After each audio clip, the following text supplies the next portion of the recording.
Hello everyone. मेरा नाम पूजा मालविया है और मैं आपको स्वागत ऑनलाइन पढ़ाई पर करती हूं। आज का वीडियो हमारा बहुत स्पेशल है सीटेट एग्जाम्स के लिए, क्योंकि आज के इस वीडियो में मैं आपको फिजिक्स पढ़ाऊंगी और फिजिक्स में वो चीजें बताने वाली हूं जो आपके एग्जाम में आती हैं, जो बार बार रिपीट होती हैं। और ये फिजिक्स का वीडियो आपका वन शॉट तो नहीं मिलेगा, तो आपको एक वीडियो में 3 से 4 टॉपिक मिल जाएंगे और बहुत इंपॉर्टेंट टॉपिक्स जो कि बार बार सीटेट पूछता है। और वही चीजें हम करने वाले हैं जो एग्जाम में आती हैं। तो आप बस पेन और पेपर लेके बैठ जाइए और चीजों को आप नोट करते रहिए, जिससे कि लास्ट टाइम में आप रिवाइज कर पाए। और अगर नहीं भी आप पेन पेपर लेके बैठ पा रहे हैं तो आप लास्ट में रिवीजन 2x पर देख के कर लीजिएगा, पर कर जरूर लीजिएगा, एग्जाम में यहीं से क्वेश्चंस आ ही जाएंगे आपके। तो चलिए आज का वीडियो स्टार्ट करते हैं। और वीडियो स्टार्ट करने से पहले, अगर आपने इससे पहले वाले वीडियोस नहीं देखे हैं तो आप जाकर जरूर देख लीजिएगा, आपको वो कहीं ना कहीं आपके आने वाले एग्जाम में मदद करेंगे।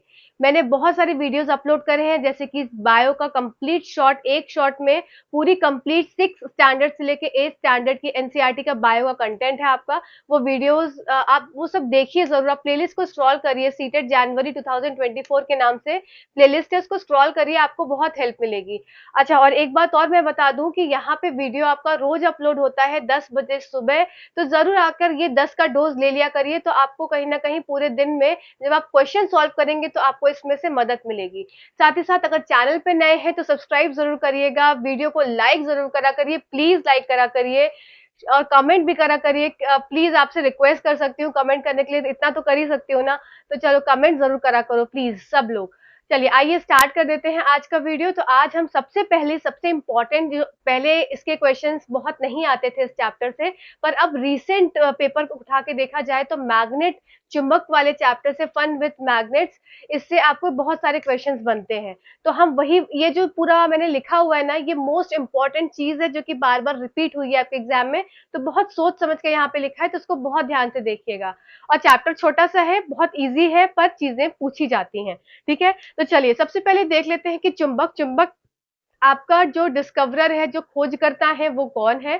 तो खोजकर्ता एक चरवाहे थे जो कि जाते थे अपना चरने के लिए, जो उनकी शेफर्ड, जो उनकी भेड़ और बकरियां थी, उनको जाते थे चरने के लिए। उनके पास एक लंबी सी आयरन की रॉड थी और एक स्टिक थी वुडन की, उसके ऊपर आयरन की ऐसा ऐसा बिल्कुल ऐसा फिक्स आयरन का टुकड़ा लगा हुआ था। तो एक दिन क्या होता है, वो जाते हैं चरवाहे, मतलब चराने के लिए अपने भेड़ बकरियों को।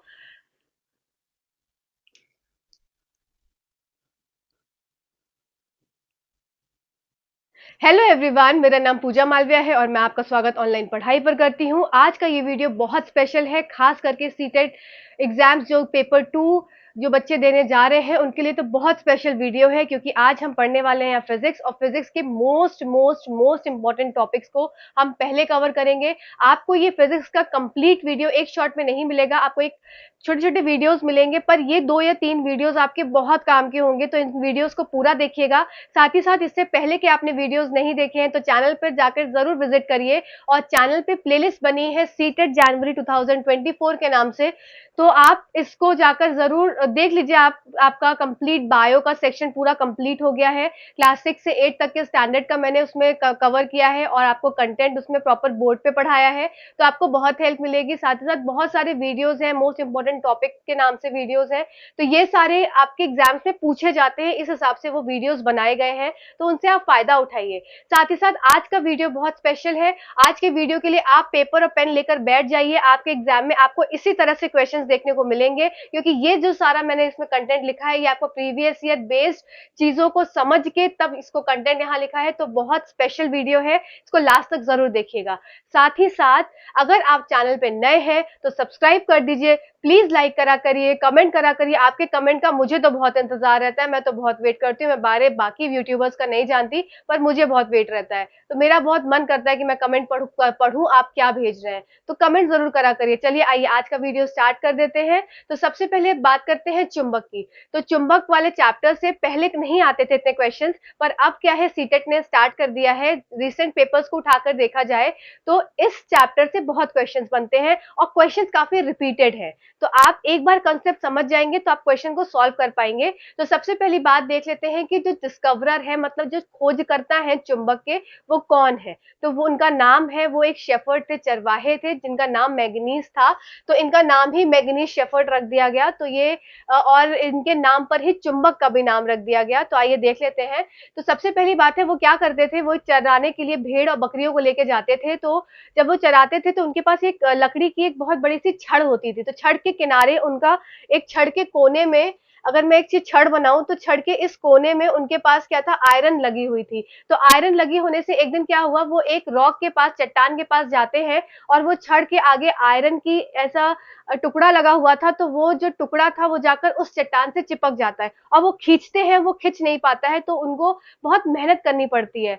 तब उससे ये पता चला कि उस जो रॉक है उसमें कुछ अलग सी, कुछ एक आकर्षित करने वाली एक कुछ क्षमता है। तो वहीं से क्या है, डिस्कवरी हुई किसकी, एक प्राकृतिक आपके चुंबक की। और उस प्राकृतिक चुंबक का नाम रखा गया मैग्नेटाइट। ये नाम याद रखेंगे, आपके एग्जाम में क्वेश्चन पूछा गया है। मैंने सारी चीजें वो लिखी हैं जो आपके एग्जाम में पूछी गई हैं। तो बहुत ध्यान से सुनते जाएंगे और पेपर पे लिखते जाएंगे, ठीक है। तो सबसे पहली बात जो हमको ध्यान रखनी है कि आपकी रॉक का नाम क्या है। आपकी रॉक का नाम जो है, अब नेचुरल प्राकृतिक चुंबक जो बनाई, किसने बनाई, आपके मैग्नीज शेफर्ड ने बनाई। और इसका नाम क्या रखा गया, इसका नाम रखा गया मैग्नेटाइट। ये प्राकृतिक रॉक है, प्राकृतिक चट्टान है, किसकी, मैग्नेट की, चुंबक की, ठीक है।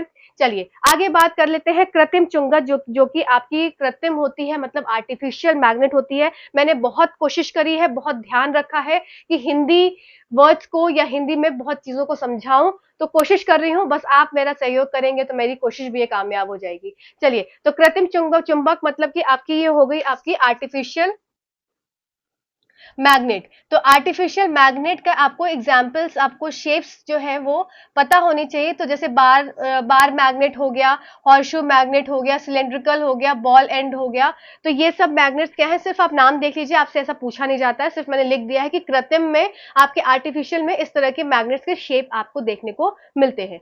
अब बात करते हैं कि मैग्नेट किन किन चीजों को आकर्षित करता है। ये मोस्ट इंपॉर्टेंट है, आप अपने नोटबुक में जहां भी नोट कर रहे हैं इसको नोट कर लीजिए कि मैग्नेट, एक चुंबक, किन किन चीजों को अपनी ओर आकर्षित करता है। तो ये तीन चीजें होती हैं, आयरन, निकिल और कोबाल्ट। याद रखेंगे, आयरन, निकिल और कोबाल्ट, इन तीन चीजों को, इन तीन मेटल्स को या इन तीन एलिमेंट्स को ये क्या कर रहा है, ये अपनी तरफ आकर्षित कर रहा है। याद रखेंगे, नोट करेंगे।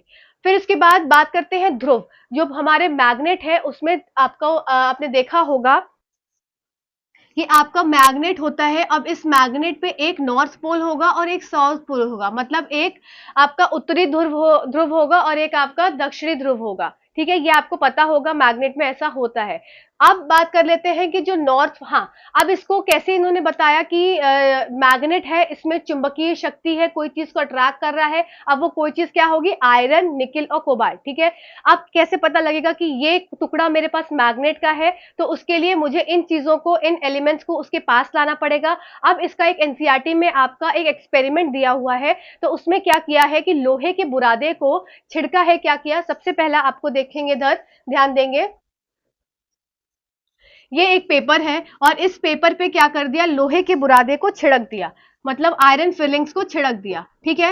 ये क्या है, आयरन फिलिंग्स को इसमें पूरा स्प्रेड कर दिया, पूरा छिड़क दिया पेपर के ऊपर। अब इसके ऊपर क्या किया, एक मैग्नेट को लेके आए। मैग्नेट कैसा है, हमारा बार मैग्नेट है। अब ये नॉर्थ पोल होगा और ये साउथ पोल होगा। जैसे ही ये इसके ऊपर रखेंगे, अब क्या होगा, सारे जो आयरन के बुरादे हैं, जो लोहे के बुरादा है, वो क्या हो जाएगा, इसकी तरफ ऐसे ऐसे अट्रैक्ट होना शुरू हो जाएगा। और ये जो सारा स्प्रेड था, पूरा किधर स्प्रेड था आपका, पूरा इस पेपर पे स्प्रेड था। अब ये सारा सारा कहाँ हो गया, इस एंड्स पर आ गया, इन दोनों एंड्स पर आ गया। तो इससे ये पता लगा कि जो चुंबक होता है उसकी जो क्षमता होती है, जो एक शक्ति होती है, वो उसके एक्सट्रीम एंड्स के ऊपर होती है। मतलब दोनों साइड में आपके ध्रुवीय जो ध्रुव है, आपका दक्षिणी ध्रुव और उत्तरी ध्रुव, उसमें क्या है, सबसे ज्यादा चुंबक की जो पावर है, जो शक्ति है, वो पाई जाती है, ठीक है। ये एक्सपेरिमेंट से प्रूव किया गया।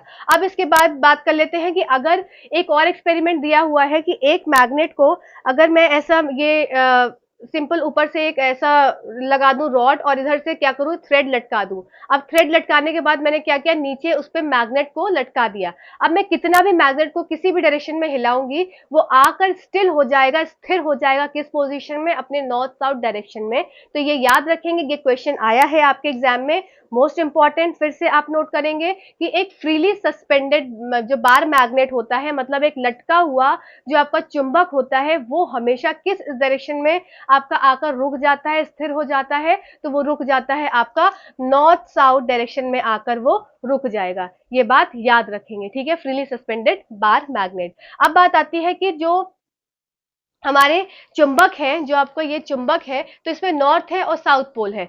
अब नॉर्थ है साउथ पोल है, तो मतलब इसकी जो दिशा हो जाएगी इसकी ऐसे ये, तो ये आपकी दिशा नॉर्थ से साउथ की तरफ घूमने की हो जाएगी और इस तरह से यहाँ से चुंबकीय क्षेत्र इसका बन जाएगा। ऐसे ही नीचे नॉर्थ से साउथ, नॉर्थ से साउथ, नॉर्थ से साउथ, तो ये क्या हो गया, इसका चुंबकीय चुंबकीय क्षेत्र हो गया। तो चुंबकीय क्षेत्र रेखाएं उत्तरी ध्रुव से निकलती हैं और दक्षिणी ध्रुव में विलीन हो जाती हैं।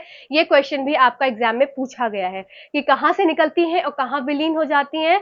मतलब ये आपकी जो मैग्नेटिक फील्ड लाइंस हैं, इनको क्या बोलेंगे, इनको बोलेंगे मैग्नेट, जो लाइंस निकल रही हैं इनको बोलेंगे मैग्नेटिक फील्ड लाइंस, या हिंदी में चुंबकीय क्षेत्र रेखाएं। ये उत्तरी ध्रुव से मतलब नॉर्थ पोल से निकलती हैं और जाकर साउथ पोल में जाकर मर्ज हो जाती हैं, विलीन हो जाती हैं, ठीक है। चलिए अगली बात कर लेते हैं। तो ये आप देख सकते हैं नॉर्थ पोल से निकल रही है और साउथ पोल पर विलीन हो जा रही है। अब दूसरा इंपॉर्टेंट पॉइंट, एक और आप बात याद रखेंगे कि जो बार मैग्नेट है, बार मैग्नेट के अंदर ये मैग्नेटिक फील्ड लाइंस आपको कैसे देखने को मिलेंगी, तो वो आपको साउथ से नॉर्थ की दिशा में दिखेंगी। आप अंदर की बात करेंगे, अंदर हो जाएगा साउथ से नॉर्थ की तरफ। बाहर की बात करेंगे, जो बाहरी आपको मैग्नेटिक फील्ड लाइंस दिख रही हैं, चुंबकीय क्षेत्र रेखाएं दिख रही हैं, ये आपको नॉर्थ से साउथ की तरफ दिखेगी, पर अंदर साउथ से नॉर्थ हो जाएगी, ठीक है, ये बात याद रखेंगे। अब बात आ जाती है, एक श्योर टेस्ट है कि ये बताने के लिए कि ये एक मैग्नेट है कोई भी चीज की नहीं, तो वो हो जाएगा आपका रिपल्शन टेस्ट, जो आपको दूर भगाता है। जैसे कि अगर 2 बार मैग्नेट है, किधर बनाऊं, स्पेस ही नहीं रहता है। अगर आपके पास 2 बार मैग्नेट है, जैसे कि एक ये बार मैग्नेट हो गया और एक ये बार मैग्नेट हो गया, तो इसका क्या होता है, नॉर्थ पोल और साउथ पोल, इसका भी क्या है, नॉर्थ पोल और साउथ पोल। अगर इसके साउथ और नॉर्थ एक साथ हैं, तो ये क्या करेंगे, एक दूसरे के पास आएंगे, एक दूसरे को अट्रैक्ट करेंगे, आकर्षित करेंगे, ठीक है। पर अगर इसके विपरीत हो जाएगी परिस्थिति, जिसमें कि क्या किया, नॉर्थ और साउथ है और यहाँ पे वापस से साउथ और नॉर्थ है, तो ऐसी स्थिति में क्या हो जाएगा, ये एक दूसरे से दूर दूर भागेंगे, मतलब एक दूसरे को रिपेल करेंगे, दूर भागेंगे, ठीक है। तो इस यही चीज हो जाती है आपकी एक टेस्ट करने की कि एक कोई ये जो हमारे पास टुकड़ा है वो एक मैग्नेट है कि भी कि नहीं। तो अगर कोई भी चीज दूर हो रही है, तो ये क्या हो गया, रिपल्शन टेस्ट। कोई भी चीज दूर हो रही है तो इसका मतलब कोई 2 मैग्नेट एक दूसरे के पास लाए गए पर वो दूर भाग रहे हैं, इसका ये मतलब होता है कि वो मैग्नेट है। पर अगर मैं आपको एक सिंपल एग्जांपल से समझाऊं कि एक मेरे पास मान लीजिए फॉर एग्जांपल ये मेरे पास बार मैग्नेट है, एक मैग्नेट है, और इसके पास मैंने क्या किया, इसके पास मैंने एक सेम उसी देखने में, उसी तरह से दिखने में, उसी तरह के साइज में अगर मैंने आयरन की एक रॉड को लेके आऊंगी, तो क्या करेगा, वो अट्रैक्ट होगा, उसको अपनी तरफ आकर्षित करेगा। तो मैं ये नहीं बता सकती कि ये मैग्नेट है, कि ये तो मैग्नेट है, कंफर्म है, मुझे पता है कि ये वाला मेरे हाथ में मैग्नेट है, पर ये जो रॉड मुझे सेम मैग्नेट जैसे दिख रही है, मैं ये नहीं बता सकती सिर्फ इसके आकर्षित होने से कि ये मैग्नेट है। ये मैं कैसे बता सकती हूँ, कि जब ये रिपल्शन वाली प्रॉपर्टी शो करेगा। आप मेरे ख्याल से मैंने आपको बात को समझा पाई होंगी, फिर से समझेंगे कि एक मेरे पास ये मैग्नेट है, ये मैग्नेट क्या कर रहा है, इसके नॉर्थ पोल है, एक उत्तरी ध्रुव है और एक इसका दक्षिणी ध्रुव है। अब इसके पास मैं अगर एक आयरन, एक लोहे के टुकड़े को लाती हूँ, तो ऑटोमेटिकली बात है कि ये इसको अट्रैक्ट करेगा, ठीक है। पर क्या लोहे के टुकड़े को रिपेल करेगा अगर मैं इधर भी लाती हूँ, तो नहीं, ऐसी प्रॉपर्टी नहीं होती है। ये इधर भी अगर मैं उत्तरी ध्रुव की तरफ लाऊं या दक्षिणी ध्रुव की तरफ लाऊं, ये दोनों तरफ क्या करेगा, अट्रैक्शन वाली प्रॉपर्टी शो करेगा। पर अगर मैं इसकी जगह बार मैग्नेट दूसरा लेके आती हूँ, अब मैं इसका जो साउथ वाला पोल इसके नॉर्थ पोल की तरफ लाऊंगी तो ये अट्रैक्ट करेगा, पर अगर साउथ पोल को साउथ पोल की तरफ लाऊंगी तो ये रिपेल करेगा। तो मैं इस चीज से ये समझ सकती हूँ कि जो रिपल्शन वाली प्रॉपर्टी होती है, जो अलगाव की प्रॉपर्टी होती है एक मैग्नेट में, वो ये बता सकती है कि ये जो 2 चीजें हैं, ये मैग्नेट है कि ये आयरन की रॉड है, ठीक है। अब शायद मैं अपनी बातों को आपको क्लियर कर पाई होंगी, ठीक है। तो ये आपका श्योर टेस्ट कैसे होगा, ये एग्जाम में पूछा गया है, मोस्ट इंपॉर्टेंट, फिर से लगा लीजिए, एक एक क्वेश्चन, एक एक लाइन एग्जाम में पूछी हुई है, इसलिए मैंने यहाँ पे नोट करी है, ठीक है। तो ये क्या है, रिपल्शन टेस्ट से आप ये पता लगा सकते हैं कि ये जो मैग्नेट है, ये जो टुकड़ा है वो मैग्नेट है कि एक आयरन की रॉड है, ठीक है। चलिए अब बात आती है कि मैग्नेटिक फील्ड्स, फिर से जो हमने किधर ड्रॉ करूं, चलिए, इधर से क्या था, मैग्नेटिक फील्ड की लाइंस निकल रही थी, ऐसे ऐसे लाइंस निकल रही थी।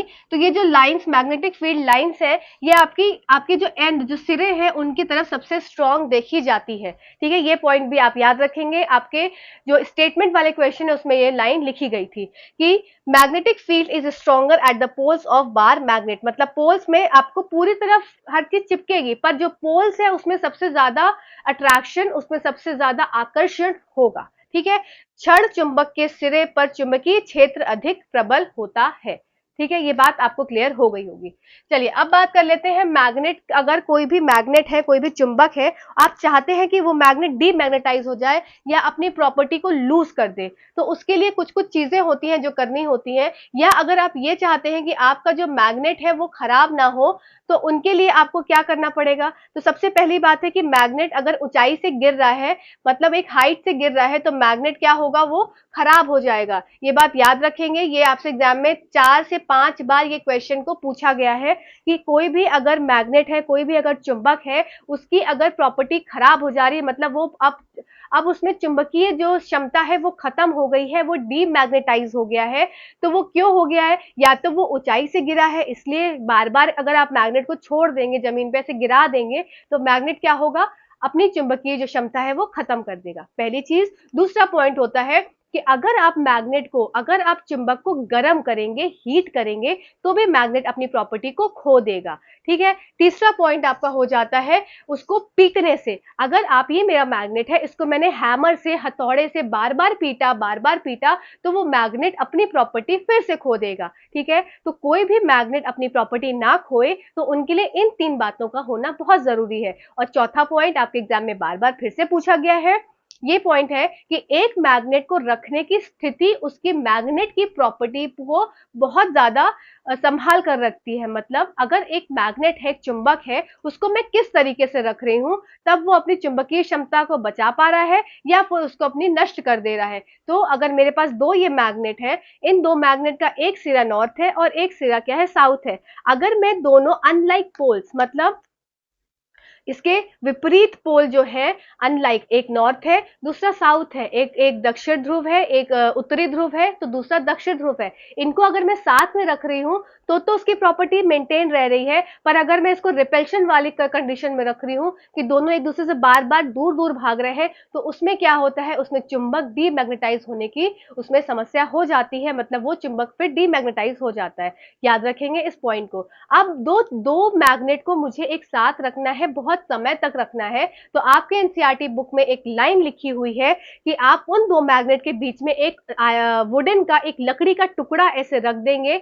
अब ये लकड़ी का टुकड़ा हो गया 2 मैग्नेट के बीच में, ये एक मार्कर, ये एक मार्कर, तो एक मार्कर को एक मैग्नेट समझ लीजिए, एक मार्कर को एक मैग्नेट समझ लीजिए। इसके बीच में ये क्या हो गया, ब्लैक वाला मार्कर, ये आपका लकड़ी का टुकड़ा हो गया। तो ये लकड़ी का टुकड़ा रखने से और साथ ही साथ ऊपर नीचे आयरन की रॉड रखने से, इस पूरी इस स्थिति में इस तरीके से रखने से क्या होगा, आपका मैग्नेट सुरक्षित रहेगा, वो डीमैग्नेटाइज नहीं होगा, उसकी चुंबकीय क्षमता खत्म नहीं होगी। ठीक है, ये आपके एनसीईआरटी की लाइन है और यही लाइन उठ उठ के एग्जाम में आई है, क्योंकि सारा पेपर एनसीईआरटी से ही बनता है। ठीक है, ध्यान रखेंगे इन पॉइंट्स को।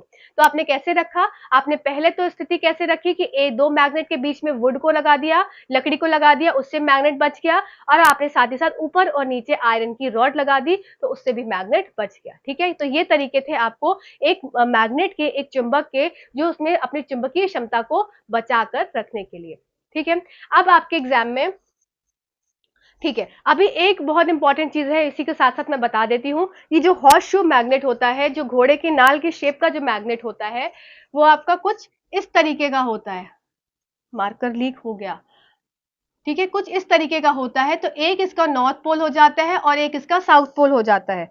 ठीक है, तो एक इसका नॉर्थ पोल हुआ और एक इसका साउथ पोल हुआ। अब ये दोनों इतने पास पास होते हैं, तो इसके पास पास होने के कारण इनमें बहुत ज्यादा एक स्ट्रॉन्ग मैग्नेटिक प्रॉपर्टी देखी गई कि ये बहुत स्ट्रॉन्ग मैग्नेट कहे गए, क्योंकि इसमें नॉर्थ पोल और साउथ पोल पास पास है और नॉर्थ पोल और साउथ पोल एक दूसरे को अट्रैक्ट करते हैं। ठीक है, तो इसके लिए क्या किया गया, अब इसको बचाकर रखना है, तो यहाँ पे क्या कर दिया, एक आयरन की रॉड लगा दी गई इन दोनों के बीच में। ठीक है, तो ये आपको एक चीज याद रखनी है कि पहली बात कि हॉर्स शू मैग्नेट में जो नॉर्थ और साउथ पोल पास पास होने के कारण ये बहुत स्ट्रॉन्ग मैग्नेट्स माने जाते हैं। और दूसरी बात, इनके बीच में एक आयरन की रॉड रख दी जाती है और उस आयरन की रॉड रखने से इनको एक तरह से, जैसे कि हम बाकी मैग्नेट्स को बचा कर रख रहे थे, इनको भी हम बचा कर रख सकते हैं। ठीक है, चलिए अब बात कर लेते हैं आपके एग्जाम में फिर से, अभी 2023 में 2-3 बार ये रिपीट हुआ है क्वेश्चन, 2022 में रिपीट हुआ है। आपका जो नेक्स्ट लाइन लिखी है चुंबक की कटिंग, तो ये चुंबक की कटिंग करने की तरीके से आप चुंबक के गुण में, चीजों में परिवर्तन ला सकते हैं। जैसे कि सबसे पहली मैं बात कर लेती हूँ कि अगर चुंबक को मैं, इसको समझेंगे ध्यान से, तो ध्यान से बोर्ड पे देखेंगे कि एक मेरे पास चुंबक है, ये चुंबक है मेरे पास, और मैंने क्या किया, इसका एक ये नॉर्थ पोल हो जाएगा और एक साउथ पोल हो जाएगा। अब मैंने इसको लंबवत जो है वो काट दिया। ठीक है, ये चुंबक मेरे पास कैसा था, ऐसा लंबाई में चुंबक था, इसको मैंने कैसे काट दिया, लंबवत काट दिया। अब लंबवत काटने से क्या हो जाएगा, तो इसका कुछ ना कुछ लेंथ, एक चुंबक की कोई ना कोई लेंथ हुई होगी, तो इसकी लेंथ है मान लीजिए एल, इसकी लेंथ है मान लीजिए एल। अब लंबवत काटने से क्या हो जाएगा, इसका लेंथ हो जाएगी L/2 और L/2। अब ये बदल गया, मतलब एक ये मैग्नेट रह गया और एक ये मैग्नेट रह गया, तो इसका ये नॉर्थ पोल हो गया और साउथ पोल, इसका नॉर्थ पोल और साउथ पोल। तो इसको काटने से क्या हो गया कि जब मैं लंबाई के लंबवत एक मैग्नेट को काट रही हूं, जब लंबाई के लंबवत कट रहा है, तो मतलब परपेंडिकुलर टू लेंथ कट रहा है, तो लंबाई क्या हो रही है, आधी हो रही है। आप देख सकते हैं लंबाई L थी पहले, अब L/2 हो गई, और इसका ध्रुव प्रबल्य जो रहेगा वो सेम रहेगा, मतलब इसकी पोल स्ट्रेंथ क्या रहेगी, इसकी पोल स्ट्रेंथ रहेगी आपकी सेम। ठीक है, ये क्वेश्चन बहुत बार पूछा गया है, इसलिए ध्यान से करेंगे। अब इसके बाद बात आती है, ये तो पहली कंडीशन हो गई। अब दूसरी कंडीशन, कि जब मैंने क्या किया, एक मैग्नेट को मैंने समानांतर काटा। अब मेरे पास ये मैग्नेट है, इसको मैं थोड़ा बड़ा बना देती हूं, इसको मैंने क्या किया, इस तरीके से समानांतर पैरेलल लाइन के हिसाब से काट दिया, मतलब एक कटिंग, दो कटिंग, तीन कटिंग, मान लो तीन काट दिया। तो अब क्या होगा, मतलब लंबाई के समानांतर मैंने काटा, पैरेलल टू लेंथ मैंने जब काट दिया, तब क्या हो जाएगा, इसमें भी लेंथ एल है, इसमें भी लेंथ एल है, इसमें भी लेंथ एल है और इसमें भी लेंथ है। मतलब अब लेंथ सेम रह रही है, पर पोल स्ट्रेंथ, मतलब ध्रुवीय प्रबल्य जो है वो आपका वो बट जा रहा है। मतलब अगर इसका ध्रुवीय बल मान लो m है ओरिजिनल का, अगर ओरिजिनल मैग्नेट जो है, इसका ध्रुवीय बल्य जो है आपका, ध्रुवीय प्रबल्य जो है आपका, ये m है, तो जितनी आप कटिंग कर रहे हैं, 1 2 3 4, तो ये कितना हो जाएगा, ये m/4 हो जाएगा अगर 4 बार कट लगाया। अगर 3 बार कट लगाया तो m/3, अगर 2 बार कट लगाया तो m/2। ये बात ध्यान रखेंगे। ठीक है, जब समानांतर है तो आपका डिवाइड हो जाएगा क्या, पोल स्ट्रेंथ या ध्रुवीय प्रबल्य, जो m/2 m/3 m/4 m/n, मतलब जितने कट्स लगाएंगे उतना वो उसको डिवाइड करना आपको पड़ेगा। तो ये एग्जाम में आपसे बार बार क्वेश्चन पूछा गया है, 2-3 सेट्स में रिपीट हुआ है, तो इसको ध्यान से इन सब टॉपिक्स को आप देख लेंगे। साथ ही साथ बात आती है इलेक्ट्रोमैग्नेट, वैद्युत चुंबक। तो वैद्युत चुंबक क्या होता है कि एक आयरन नेल ली, एक आयरन नेल है, अब इस आयरन नेल के आसपास क्या है, कॉइल कर दिया किससे, एक वायर से, और इसको कनेक्ट कर दिया किससे, एक पूरे वायर से, और एक सर्किट बना दिया। जैसे ही इलेक्ट्रिसिटी को पास करेंगे, इलेक्ट्रिसिटी के पास करने से क्या हो जाएगा, अब ये आयरन नेल जिसके अराउंड एक कॉइल लिपटी हुई थी, वो कैसे बिहेव करने लगेगा, एज अ मैग्नेट। तो इसको मैग्नेट कैसे बिहेव, इसको टेस्ट कैसे करा गया कि ये मैग्नेट की तरह बिहेव कर रहे हैं, इसके पास कंपास लेके आए, ये कंपास क्या करेगा, जो आपको डायरेक्शंस बताता है। ठीक है ना, कंपास का काम क्या होता है, डायरेक्शंस बताना, और कंपास की दिशा हमेशा नॉर्थ साउथ डायरेक्शन में ही रहती है। ठीक है, उससे पता लग जाता है कि क्या दिशा है, किस दिशा में है। तो इसमें आपसे क्वेश्चन क्या पूछा जाता है, इससे आपसे ये पूछा जाता है कि इसकी प्रॉपर्टी क्या है, मतलब इसका नेचर क्या है। तो नेचर क्या हो जाएगा आपका, किसका, इलेक्ट्रोमैग्नेट का। तो इलेक्ट्रोमैग्नेट स्ट्रॉन्ग होते हैं, इनमें जो प्रॉपर्टी होती है, मतलब ये क्षमता होती है किसकी, मैग्नेटिक प्रॉपर्टी जो कहते हैं, ये स्ट्रॉन्ग होती है, बहुत ज्यादा स्ट्रॉन्ग होती है, और ये टेम्परेरी होते हैं। जब तक इलेक्ट्रिसिटी पास हो रही है तब तक ये जो नेल आपको ये दिख रही है, ये पूरा एज अ मैग्नेट एक चुंबक की तरह अपनी प्रॉपर्टी शो करेगी। जैसे ही लाइट काट दी गई या इलेक्ट्रिसिटी बंद कर दी गई, ये अपनी चुंबकीय क्षमता जो है वो खत्म कर देती है। ठीक है, तो ये स्ट्रांग होती है पहला पॉइंट। दूसरा टेम्परेरी होती है, ये आपसे क्वेश्चन बार बार पूछा गया है। ठीक है, तो ये सारे फन विथ मैग्नेट्स वाले चैप्टर में से क्वेश्चन बार बार पूछे गए हैं। मैंने चैप्टर से निकाल के आपको सार यहाँ बताया है, आपको आई होप अच्छा लगा होगा। चलिए अब हम करते हैं नेक्स्ट अपना चैप्टर फिजिक्स का ही कंप्लीट। वीडियो को छोड़िएगा नहीं, अभी और भी टॉपिक्स बाकी है। अब अगला चैप्टर देखते हैं बल और घर्षण से। तो इसमें जो इंपॉर्टेंट चीजें एग्जाम में पूछी जाती हैं वही सब यहाँ लिखा हुआ है। तो चलिए आइए जल्दी से देख लेते हैं। सबसे पहली बात है, आपसे एक स्टेटमेंट में क्वेश्चन आता है कि फोर्स या बल क्या है, ये पुश है कि पुल है कि दोनों है कि ईदर और। तो आपका जवाब हो जाएगा कि force is push and pull. ठीक है, बोथ होती है, पुश और पुल, धक्का और खिंचाव, दोनों क्या हो गया आपका फोर्स। याद करेंगे बल। अब इसके बाद पूछा जाता है कि फोर्स का फॉर्मूला, तो इससे आपसे यूनिट पूछी जाती है। तो फोर्स हो जाएगा आपका, बल हो जाएगा मास इंटू एक्सिलरेशन। तो मास क्या हो गया आपका, द्रव्यमान और त्वरण, और इसका आपकी यूनिट क्या हो जाएगी, आपकी न्यूटन हो जाएगी इसकी यूनिट। ठीक है, और फोर्स एक तरह की कैसी राशि है, सदिश राशि है, मतलब वेक्टर क्वांटिटी है। तो इसका एक मैग्नीट्यूड होगा और एक डायरेक्शन होगा। एक इसका मैग्नीट्यूड है और दूसरा इसका क्या हो जाएगा, डायरेक्शन। मतलब अगर मुझे धक्का देना है सामने किसी बॉक्स के ऊपर, तो मुझे इस दिशा में मैं चाहती हूँ कि उस दिशा में वो बॉक्स चले, तो उस दिशा में मुझे धक्का लगाना पड़ेगा। तो इसका मतलब फोर्स क्या है, एक तरह से एक डायरेक्शन में आपको फोर्स लगाना है, एक दिशा में आपको बल लगाना है। दूसरी बात मैग्नीट्यूड, मैग्नीट्यूड से मतलब कोई ना कोई उसकी एक क्वांटिटी होगी, जैसे कि 10 न्यूटन का मुझे फोर्स लगाना है या 5 न्यूटन का फोर्स लगाना है, तो कोई ना कोई एक वैल्यू दी हुई होगी। तो इसीलिए बोला जाता है कि जो बल है वो हमारा एक तरह का वेक्टर क्वांटिटी है, आपकी सदिश राशि है। ठीक है, इसके बाद बात कर लेते हैं घर्षण। तो इन दोनों चैप्टर से मिलके ही क्वेश्चन आते हैं, तो उस हिसाब से मैंने यहाँ पे नोट किया है। अब बात आती है घर्षण की। तो घर्षण क्या है, कोई चीज चल रही है, कोई ऑब्जेक्ट को मैंने धक्का दिया तो वो थोड़ा सा दूर आगे बढ़ा, और दूर आगे बढ़ने के बाद वो रुक गया। वो रुका क्यों, क्योंकि उस पे कौन सा बल लगा, उस पे घर्षण फोर्स लगा, उस पे फ्रिक्शन फोर्स लगा। उस फ्रिक्शन फोर्स की तरह की वजह से वो ऑब्जेक्ट रुक गया। अब आपसे एग्जाम में क्वेश्चन पूछा जाता है कि मान लीजिए ये एक बॉक्स है और इस बॉक्स को क्या किया, ये बॉक्स इस डायरेक्शन में मूव कर रहा था, मतलब इसकी दिशा क्या हो गई, जाने की इसकी दिशा हो गई ये वाली दिशा। तो इसका जो घर्षण बल है वो उसका हमेशा विपरीत लगेगा। ये बात हमेशा याद रखेंगे कि जो घर्षण बल है, जो फ्रिक्शनल फोर्स है, ये फ्रिक्शनल फोर्स हमेशा आपके जो मूवमेंट रहेगा ऑब्जेक्ट का उसके ऑपोजिट लगेगी। इसी कारण से हम क्या है, आप देखते हैं चलते हैं तो हमारा पैर पीछे की तरफ आता है, तो वो क्या हो गया, वो एक तरह से फ्रिक्शनल फोर्स लगा रहा है। जब हम पैर से चल रहे हैं तो भी क्या है, फ्रिक्शन फोर्स लग रहा है। तो ये आप इसे याद रखेंगे कि फोर्स अगर जिस दिशा में हम चल रहे हैं उसकी विपरीत दिशा में कौन सा बल लग रहा है, आपका फ्रिक्शनल फोर्स या घर्षण बल लग रहा है। ये पॉइंट आप याद रखेंगे। ठीक है, इसके बाद आपको एग्जाम में पूछा जाता है कि घर्षण बल को कैसे कम कर सकते हैं। मतलब अगर कोई चीज मैं चाहती हूँ कि वो आसानी से चले, उसमें ज्यादा मुझे बल ना लगाना पड़े, तो उसके लिए मुझे क्या करना पड़ेगा। तो अगर देखिए, अगर आपके पास एक बॉक्स है, किसका, लोहे का बॉक्स है, उसमें खूब सारे सामान भरा हुआ है, और उस लोहे के बॉक्स को अगर मैं बहुत तेजी से इसे खींचना चाहूँ तो मुझे बहुत मेहनत करनी पड़ेगी। पर उसी जगह पे अगर मैं उसमें पहिए लगा दूं, बॉल बियरिंग्स लगा दूं, तो क्या होगा, मैं आसानी से उसको खींच पाऊंगी। तो मैंने क्या किया, बॉल बियरिंग लगा के उसका घर्षण बल जो है वो कम किया।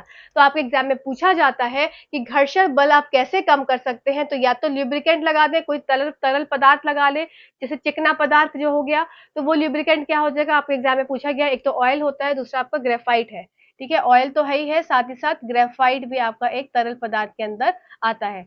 ठीक, एग्जाम का पूछा हुआ क्वेश्चन है।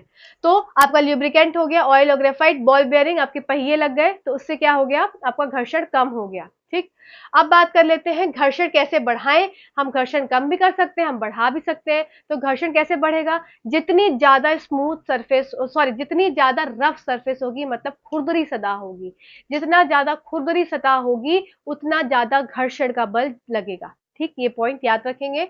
अब रफ सरफेस हो गया, फिर आपने देखा होगा कि आपके जूते के ऊपर या आप स्पोर्ट्समैन के शूज देखिए तो उनके शूज में बहुत सारे ग्रूव्स होते हैं। वो ग्रूव्स इसीलिए होते हैं कि जितना ज्यादा ग्रूव होगा उतना ज्यादा सरफेस रफ होगी, और उतना ज्यादा सरफेस रफ होने के कारण फ्रिक्शनल फोर्स लगेगा और वो गिरेंगे नहीं जब वो रनिंग करेंगे।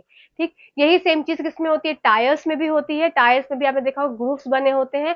वो कारण यही होता है क्योंकि उसमें फ्रिक्शन को बढ़ाना होता है, घर्षण को बढ़ाना होता है। ठीक है, चलिए अब एक एग्जाम का फेवरेट क्वेश्चन है, फेवरेट क्वेश्चन जो हर बार आता है अगर फोर्स वाले चैप्टर से कोई न्यूमेरिकल पूछते हैं तो यही पूछते हैं कि आपको एक मास दे दिया जाएगा, आपको साथ ही साथ उसका गति दे दी जाएगी और उसकी चाल दे दी जाएगी और आपको उसका बल बताना होगा। ठीक है, ये फेवरेट क्वेश्चंस में से आ जाता है। जैसे मान लीजिए कोई ऑब्जेक्ट है मेरे पास, अब 10 केजी का ऑब्जेक्ट है, ये मैंने यहाँ पे लिखा है, कोई ऑब्जेक्ट है उसका मास कितना है, 10 केजी। अब इसको कैसा स्लाइड कराना है, एक फ्रिक्शनलेस सरफेस में, मतलब एक स्लाइडर है और एक ऐसा स्लाइडर है जो आपका फ्रिक्शनलेस है, मतलब घर्षण रहित सरफेस है। इस पे मुझे 10 केजी का ये मेरा जो मास है, mass is equal to 10 KG, इसको क्या है मुझे स्लाइड कराना है। और स्लाइड कराना है कैसे, एक स्थिर गति से, मतलब मान लो मेरे पास 20 मीटर पर सेकंड की मेरे पास वेलोसिटी है, तो एक स्थिर गति से मुझे इस पे स्लाइड कराना है। तो उसके लिए मुझे कितना बल चाहिए होगा, तो कितना बल चाहिए होगा मुझसे फोर्स पूछा गया है, तो फोर्स मुझे कितना चाहिए होगा, तो आप डायरेक्ट इसमें लिख सकते हैं कि अगर ऐसी स्थिति आ जाए जहां पे स्लाइड क्या हो रहा है, फ्रिक्शनलेस सरफेस है, आपकी सरफेस कैसी दी है, फ्रिक्शनलेस सरफेस है, और आपकी स्थिर गति पूछी बताई गई है कि स्थिर गति पे है और फोर्स पूछ रहा है, तो आप सीधे सीधे बिना कुछ सोचे उसका आंसर लगा के आ जाएंगे 0। और ये क्वेश्चन बहुत बार रिपीट हुआ है इसलिए मैंने यहाँ पे न्यूमेरिकल भी लगा दिया है साथ में। ठीक है, तो ये पॉइंट आप याद रखेंगे। इसके बाद बात आ जाती है आपके संपर्क बल और असंपर्क बल की। तो संपर्क मतलब कांटेक्ट और नॉन कांटेक्ट फोर्सेस की बात आ जाती है, ये भी एग्जाम में बहुत बार पूछे गए हैं। तो संपर्क बल मतलब जिस चीज से आप संपर्क करके बल लगा सकते हैं, जैसे मांसपेशियों का बल, मांसपेशी के बल से मैं धक्का दे रही हूँ कोई चीज को, तो वो क्या हो गया, संपर्क बल, कांटेक्ट फोर्स हो गया। उसके साथ साथ फ्रिक्शन, फ्रिक्शन भी एक तरह का, घर्षण भी एक तरह का बल है। और इस बल को अगर कोई दो सतह के बीच में अगर फ्रिक्शन होना है तो उसको कांटेक्ट में भी आना जरूरी होगा। ऐसा नहीं है कि दूर से हवा में रह के फ्रिक्शन फोर्स लग सकता है। ठीक है, तो वो क्या, हवा वाला फोर्स कौन सा हो जाता है, वो एयर रेजिस्टेंस हो जाता है, वो हम अभी आगे पढ़ेंगे। ठीक है, तो इसमें क्या हो जाएगा आपका घर्षण बल में, घर्षण बल किसमें लगा, आपका संपर्क वाले मतलब कांटेक्ट फोर्स का एग्जांपल हो गया कि आपका फ्रिक्शनल फोर्स। अब बात आ जाती है नॉन कांटेक्ट फोर्स मतलब असंपर्क, जिसमें आप बिना संपर्क रहित आप एक बल लगा रहे हैं। जैसे मैंने मार्कर फेंका और मार्कर गिर गया, तो ये क्या है, ग्रेविटी, इसके ऊपर गुरुत्व आकर्षण लग रहा है, वो भी एक तरह का बल होता है जो हर चीज अपनी तरफ आकर्षित करता है। अब आपके एग्जाम में क्वेश्चन पूछा जाता है कि ये गुरुत्व आकर्षण बल कहाँ कहाँ लगता है, तो आप बता देंगे कि जो प्लैनेट्स का मूवमेंट हो गया, जो टाइड्स आ रही हैं, ज्वार भाटा है, ये सब क्या है, कोई सामान ऊपर से नीचे गिर रहा है, सैटेलाइट हमारी जो स्पेस में ऐसा स्टिल है, मतलब जो घूम रही है, जो वो सब सारी चीजें क्या है, एक ग्रेविटी के अंदर ही काम कर रही है, ग्रेविटेशनल फोर्स की वजह से वो सारे मूवमेंट हो पा रहे हैं।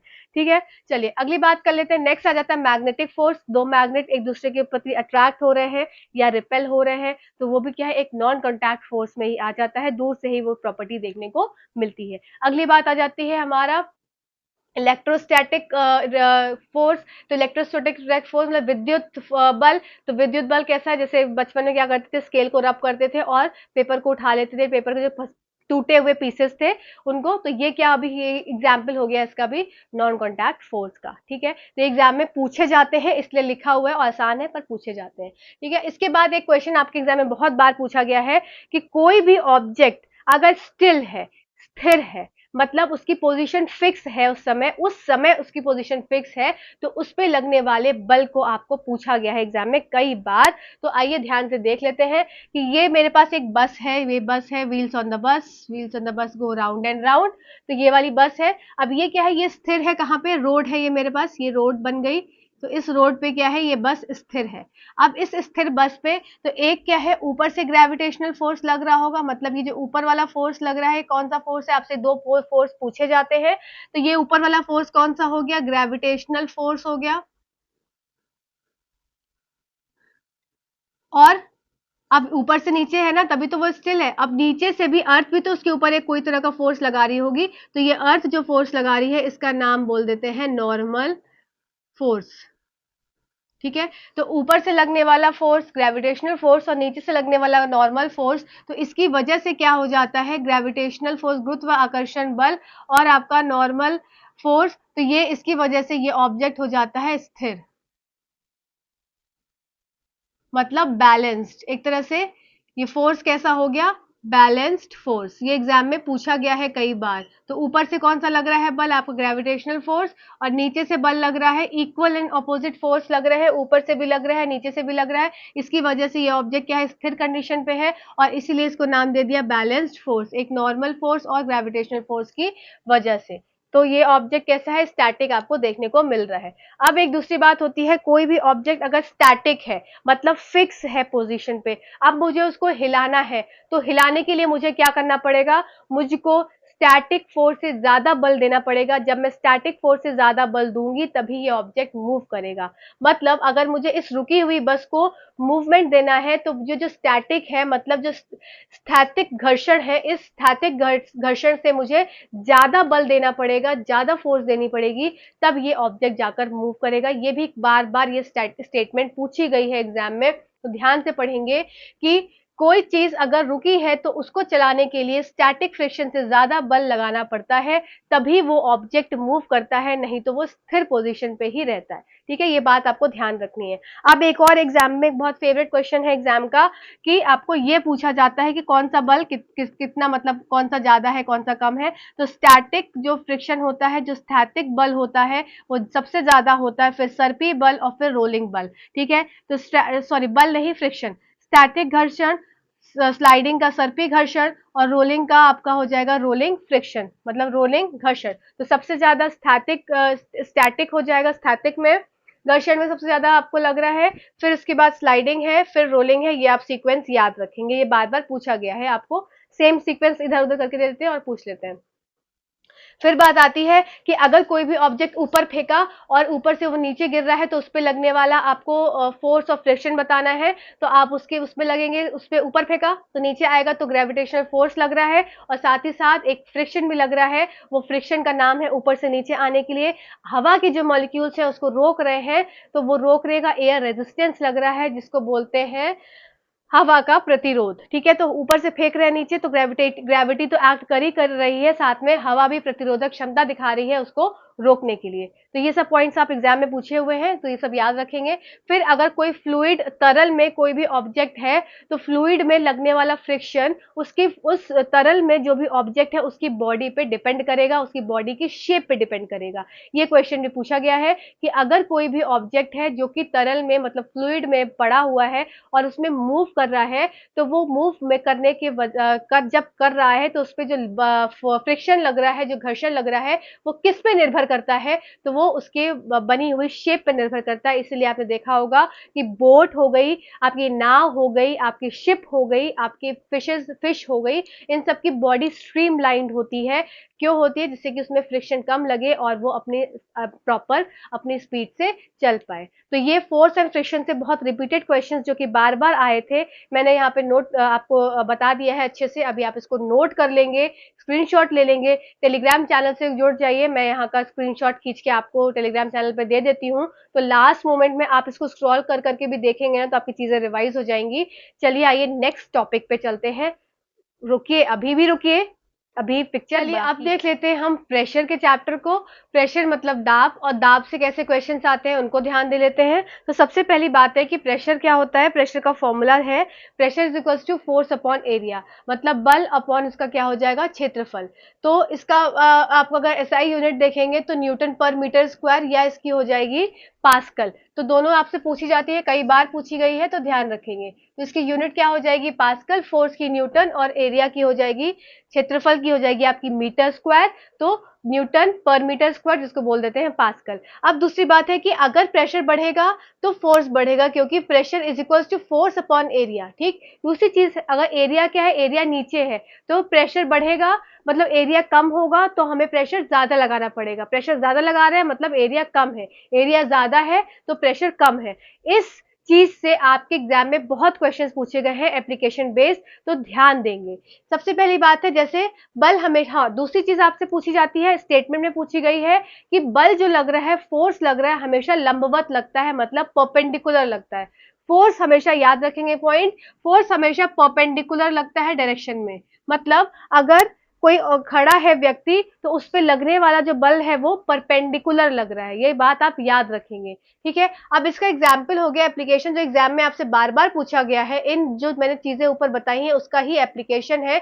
कुली का और बैग का आपके एग्जाम में कई बार क्वेश्चन पूछा गया है कि कुली जो है उसको सामान अपने ऊपर सर पे रखना है, तो सर पे तो वो डायरेक्टली भी रख सकता है ना, उसको जरूरत क्या है कि वो कपड़े को ऐसे रोल रोल रोल रोल करके सांप की तरह बना के उसका थोड़ा ऐसा लॉट लेके ऐसे रखता है, फिर उसके ऊपर सामान रखता है। तो उसका रीजन हो जाता है इसी से कि pressure is inversely proportional to area, जितना ज्यादा एरिया होगा उतना ज्यादा प्रेशर कम होगा। अगर वो सामान डायरेक्टली रखेगा अपने सर पे तो सर की टिप के ऊपर, टिप जो है हमारी, यहाँ पे सामान आएगा तो एरिया कम है, अब उसको प्रेशर बहुत ज्यादा लगेगा। तो इस प्रेशर को खत्म करने के लिए, कम करने के लिए वो क्या करता है, इस तरीके से अपने जो कपड़ा है उसको रोल करके अब ऊपर रखता है। तो इससे क्या हो गया, अब उसके सर के ऊपर का सतह क्या है, बढ़ गई, मतलब उसका एरिया बढ़ गया, और एरिया बढ़ जाने से क्या हो जाएगा, इसको प्रेशर अब कम लगाना पड़ेगा। आपके एग्जाम में कई बार पूछा है। ठीक है, बात कर लेते हैं बैग के स्ट्रैप्स की। तो बैग का अगर आपने देखा होगा, सब्जी का झोला जो कपड़े का होता है वो बहुत भारी लगता है ना। अगर उसी जगह पर आप झोला लेके जाए जिसमें स्ट्रैप थोड़ा मोटा हो, थोड़ा और थोड़ा जाड़ा हो, थोड़ा हैवी हो, तब उसमें वही भार सेम आपको कम लगता है। रीजन वही सेम है कि आपका स्ट्रैप का एरिया बढ़ गया, स्ट्रैप के एरिया बढ़ने से क्या हो जाएगा, प्रेशर अब कम लगेगा और स्ट्रैप से आपको उतना हैवी नहीं लगेगा। तो ये सेम क्वेश्चन आपसे एग्जाम में पूछा गया है कि बैग का स्ट्रैप चौड़ा है तो क्या होता है, तो आपका प्रेशर कम हो जाता है, क्योंकि एरिया जो है, चौड़ाई जो है, अगर मैं कंधे के स्ट्रैप्स की बात करूं तो वो भी चौड़े हैं तो आपको प्रेशर कम लग रहा है। अगर मैं हाथ में थैले की बात करूं तो थैले का भी अगर स्ट्रैप चौड़ा है तो आपको भार जो है, आपको प्रेशर जो है, आपको दाब जो है वो कम देखने को मिलेगा। ठीक है, अब इसके बाद एक आ जाता है आयरन का नेल, या आपने जो थंबनेल देखा होगा, थंबनेल वाला जो आप ग्रीन बोर्ड में लगाते हैं, तो वो उस जिसमें पेपर्स अटैच हो जाते हैं, तो उसका वो क्या है, टिप जो है थोड़ी सी मोटी बनाई जाती है।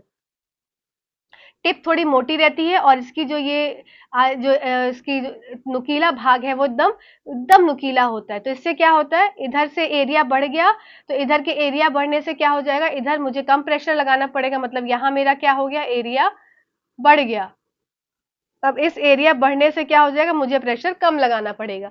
ऐसे ही सेम चीज नाइफ में होती है। तो नाइफ का जो जहां से कट करते हैं वो इससे एकदम नुकीला होता है, जिससे कि प्रेशर जो भी लगा रहे हैं, ज्यादा लगा रहे हैं, कम लगा रहे हैं, उससे फटाक से कट जाए। ठीक है, तो ये सारे आपको किस पे हो गए, pressure is equals to, is inversely proportional to force upon area के हिसाब से इसके एप्लीकेशंस। अब आपके एग्जाम में कुछ केसेस से क्वेश्चन आते हैं, आपको कुछ केसेस है मैं पहले समझा देती हूँ, उसके बाद मैंने यहाँ पे क्वेश्चन इसलिए नोट करें जिससे कि आपका जो कॉन्सेप्ट है वो क्लियर हो जाए क्वेश्चन के जरिए, क्योंकि फिजिक्स में ऐसे क्वेश्चन आ रहे हैं जिसमें आपको क्वेश्चन देखना जरूरी है। इसी कारण से मैं क्वेश्चन यहाँ पे लेके आ रही हूँ। ठीक है, साथ ही साथ तो आपकी हेल्प ही होगी। और चैनल पे नए हैं तो सब्सक्राइब कर दीजिए, यहाँ हम सीटेट की तैयारी कर रहे हैं।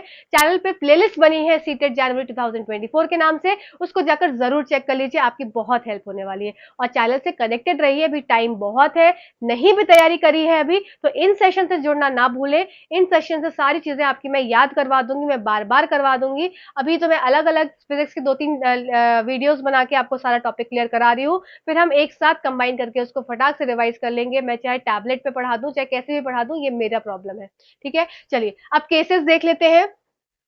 तो पहला केस है कि एक बलून है, उसमें पानी फिल है, ये बलून है, ठीक है, इसमें पानी फिल है। अब इसमें क्या करा, छेद कर दिए, और छेद सारे कर दिए। तब इस कंडीशन में क्या होगा, तो इस कंडीशन में क्या होगा कि जो प्रेशर लग रहा है वो वॉल्स पे लग रहा है। ठीक है, प्रेशर कहाँ लग रहा है, इधर आप समझेंगे, ये प्रेशर लग रहा है, ये वॉल्स पे लग रहा है, और सारा वॉल्स पे प्रेशर इक्वल लग रहा है। ठीक है, इसमें क्या है, इक्वल लग रहा है प्रेशर वॉल्स के ऊपर, याद रखेंगे पॉइंट, इसीलिए जो पानी निकलेगा ये सब एक ही मतलब एक ही धार का निकलेगा, कोई ऐसा नहीं कहीं से कम कहीं से ज्यादा नहीं, सबकी धार की जो लंबाई होगी वो एक ही होगी, ठीक है, क्योंकि प्रेशर वॉल्व जो प्रेशर लग रहा है, जो दाब लग रहा है दीवार पे, किसके, बलून की दीवार पे, वो क्या है, एक है, पहली चीज। दूसरी चीज, आपसे इस तरह से क्वेश्चन पूछा जाता है तो इसको इसका कंसेप्ट समझेंगे कि एक बीकर है जिसमें क्या है, पानी भरा हुआ है। अब इसमें मैंने अलग अलग लेवल पे छेद कर दिए, तो पहला लेवल ये है, दूसरा लेवल ये है और तीसरा लेवल ये है, तो कौन से लेवल से पानी जो है वो ज्यादा निकलेगा, ये क्वेश्चन रहता है। तो इसका कंसेप्ट समझेंगे। तो जो सबसे पहला वाला लेवल है, लेवल 1, इससे पानी सबसे दूर पे जाएगा। इसका रीजन ये है कि जो चीज जितनी नीचे है उस पर उतना ज्यादा प्रेशर लग रहा है, उतना ज्यादा प्रेशर है तो वो उतनी दूर तक जाएगा। आपको सबसे सिंपल भाषा में समझाऊं कि अगर कोई भी व्यक्ति खड़ा है या मैं ही खड़ी हूं, मेरे ऊपर एक के ऊपर एक के ऊपर एक के ऊपर एक के ऊपर एक लोग चढ़ते चले जाएं, पिरामिड बना ले, तो मेरे ऊपर प्रेशर बहुत ज्यादा लगेगा, ठीक है। बस इतना ही कॉन्सेप्ट आपको याद रखना है कि जो सबसे नीचे है तो ऊपर से क्या है, ऊपर से प्रेशर लगा रहा है पानी के मॉलिक्यूल्स, पानी के मॉलिक्यूल्स ऊपर से प्रेशर लगा रहे हैं, उसकी वजह से जो फर्स्ट वाला है पॉइंट, उस पर सबसे ज्यादा प्रेशर लगेगा, और ज्यादा प्रेशर लगने की वजह से ये जो है सबसे दूर गिरेगा जाके, और जितना ऊपर रहेगा उतना कम प्रेशर रहेगा, किसका, मॉलिक्यूल्स, किसके, पानी के जो मॉलिक्यूल्स हैं, तो उनका प्रेशर कम रहेगा, तो उसकी वजह से वो पास गिरेंगे। अब इसी पे आपके बहुत सारे क्वेश्चंस हैं, बहुत सारे क्वेश्चंस हैं, उन क्वेश्चंस को कर लेते हैं। तो सबसे पहला क्वेश्चन आपके एग्जाम में रिसेंटली पूछा गया है कि आपको 4 बीकर दे दिए गए। अब इन 4 बीकर में same amount of, same level of पानी उसमें वाटर को भर दिया गया। सेम लेवल ऑफ वाटर मैं भर देती हूँ सब में, इतना इतना मान लीजिए मैं भर दे रही हूँ सब में पानी, ठीक है। अब बोला गया कि किसमें सबसे दूर जाकर पानी गिरेगा। तो आप देख लीजिए, पहला आपको छेद दिख रहा है 5 सेंटीमीटर पे, दूसरा 8 सेंटीमीटर, तीसरा 10 पे, चौथा 12 पे। तो सबसे निचला भाग कौन सा हो गया, 5 वाला। सबसे उचला भाग कौन सा हो गया, 12 वाला। तो इस हिसाब से देखा जाए तो 5 सेंटीमीटर वाला क्योंकि सबसे नीचे है, तो इसमें प्रेशर क्या हो जाएगा, सबसे अधिक हो जाएगा। क्यों, क्योंकि जो वाटर के मॉलिक्यूल्स हैं उनमें क्या है, बहुत ज्यादा उस पर दाब डालेंगे, उसकी वजह से जो ए वाला है ये सबसे दूर जाके पानी गिरेगा, उसके बाद बी, फिर सी और फिर डी, ठीक है। ये चीज बहुत आसान है, 1 नंबर फ्री का है, इसको बस समझ लीजिए, आप कर पाएंगे। अब एक बार क्वेश्चन पूछा गया कि किसमें प्रेशर ज्यादा, वही सेम चीज कि किसमें प्रेशर ज्यादा लगेगा।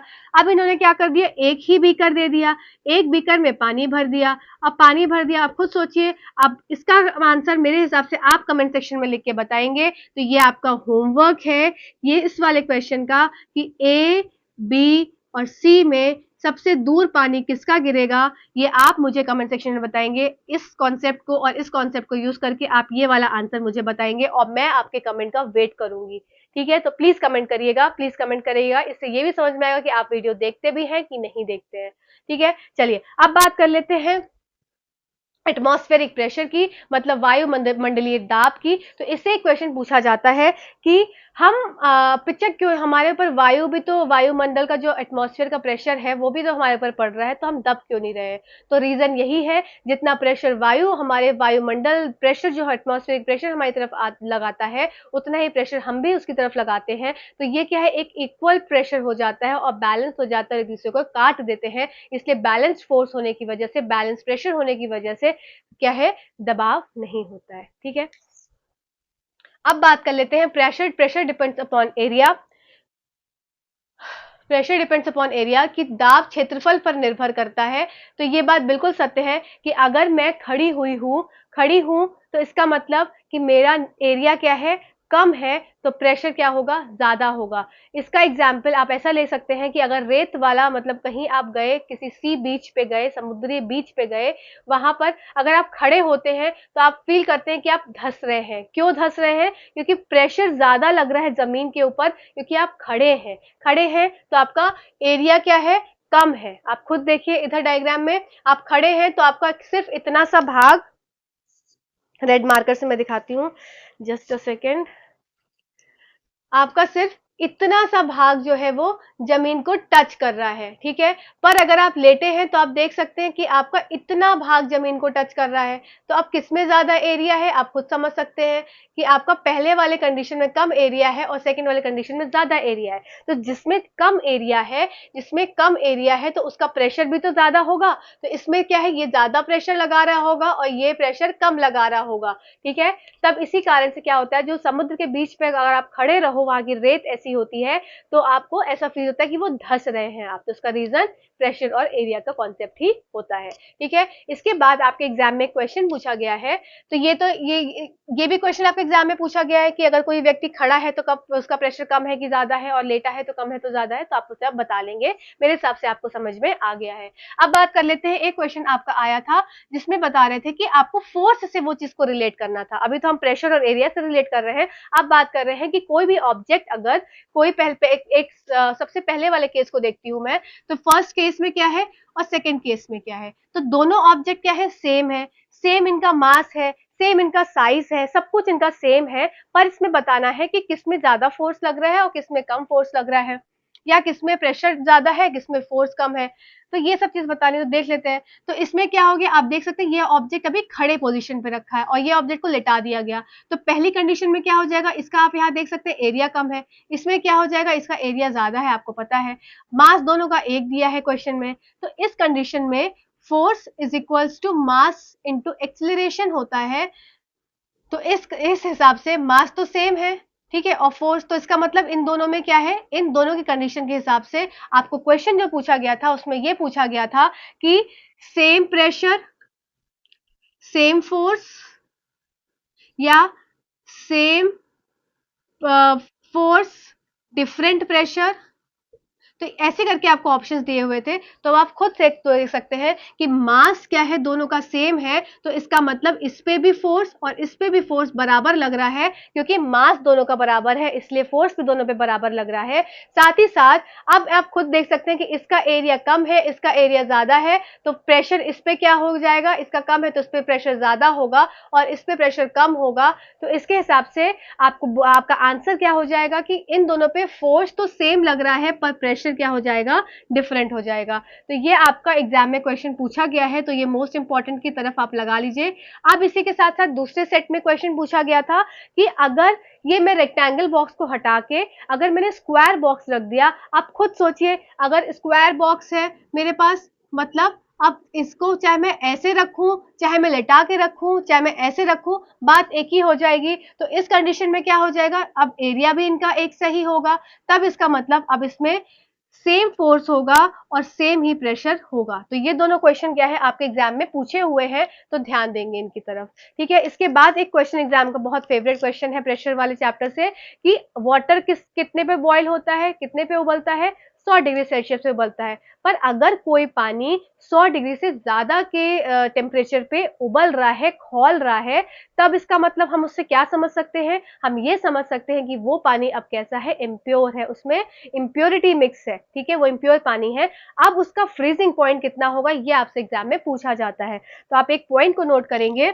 कि जब वाटर हमारा नॉर्मल कंडीशन में क्या हो जाता है, पानी जो है वो उबलता है 100 डिग्री सेल्सियस पे, पर अगर पानी आपका 100 डिग्री से ज्यादा पे अगर उबल रहा है तो ये कैसा पानी हो गया, अशुद्ध पानी हो गया, आपका इम्प्योर वाटर हो गया, ठीक है, ये अशुद्ध पानी हो गया। और इस अशुद्ध पानी का फ्रीजिंग पॉइंट क्या हो जाएगा, घट जाएगा, ठीक है, ये बात आप याद रखेंगे। एक सेट में आपको ऐसे क्वेश्चन दिया था कि आपका पानी 104 डिग्री सेल्सियस पे क्या हो रहा है, खौल रहा है, बॉयल हो रहा है, तो अब आपको ये बताना था कि इसका फ्रीजिंग पॉइंट क्या हो जाएगा। तो आपको ऑप्शंस दिए गए थे, तो इसमें आपको चूज करना था कि आपका फ्रीजिंग पॉइंट घट जाएगा इस कंडीशन में, ठीक है। फिर एक बार एग्जाम में क्वेश्चन दिया गया कि आपका फ्रीजिंग पॉइंट दे दिया गया एग्जाम में, अब दे दिया गया -3 डिग्री सेल्सियस दिया, ठीक है। जनरली फ्रीजिंग पॉइंट क्या होता है, 0 डिग्री होता है ना, ये सबको पता है, 0 डिग्री पे फ्रीज होती है कोई भी चीज, बर्फ फ्रीज हो रही, पानी फ्रीज हो रहा है। तो